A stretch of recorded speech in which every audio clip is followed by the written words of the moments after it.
Aabot po sa 200 kilo ng basura ang naaktuhang itinatapon sa Mel Lopez Boulevard sa Maynila ng sasakyang mula umano sa bodega sa Valenzuela. Dumitensa naman si Valenzuela City Mayor Wes Gatchalian, sabay giit na regular at mahigpit ang waste collection sa kanilang lungsod. Saksi si Marisol Abduraman. Tama nga namang basura mo, itapon mo. Pero paano kung ang basura na galing sa ibang lugar ay sa ibang lungsod itatapon? Gaya ng mga nahuli ng mga pulis at tauhan ng Solid Waste Management ng Manila LGU.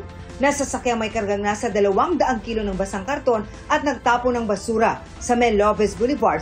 Batay sa kanilang investigasyon, mula ito sa isang pribadong bodega sa Valenzuela City. Hindi na magamit, so nagiging basura na siya. Dito nila tinatapon itong mga basura na galing sa bodega ng Valenzuela, dinala na naman nila dito sa area ng Kapulong. Nang makausap ng GMA Integrated News ang driver at nahinante ng sasakyan, sabi nila, bakit dito sa Manila? Bakit hindi kayo sa Valenzuela nagtapon kung taga doon naman kayo? Hindi na ako sinakolekta doon, ma'am. Noong isang araw lang, isang sasakyan din ng basura mula sa ibang lungsod ang nahuli ng mga otoridad. Yun, nanggaling din sa Valenzuela. Mariin namang pinabulaanan ni Valenzuela City Mayor Wes Gatchalian ang sinabi ng mga nahuli.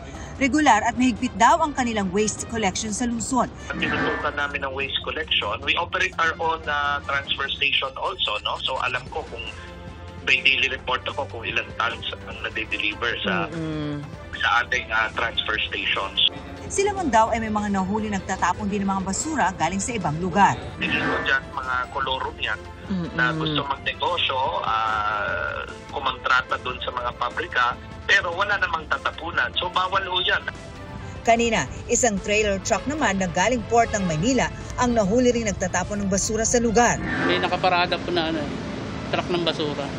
Nagpaalam naman po kami. Nagpaalam kayo? Pumayag naman po. Pumayag naman po. Tapos nung nagkahulihan na po, nung may DPS nang dumating, tinatanggi na hindi kami nagpaalam.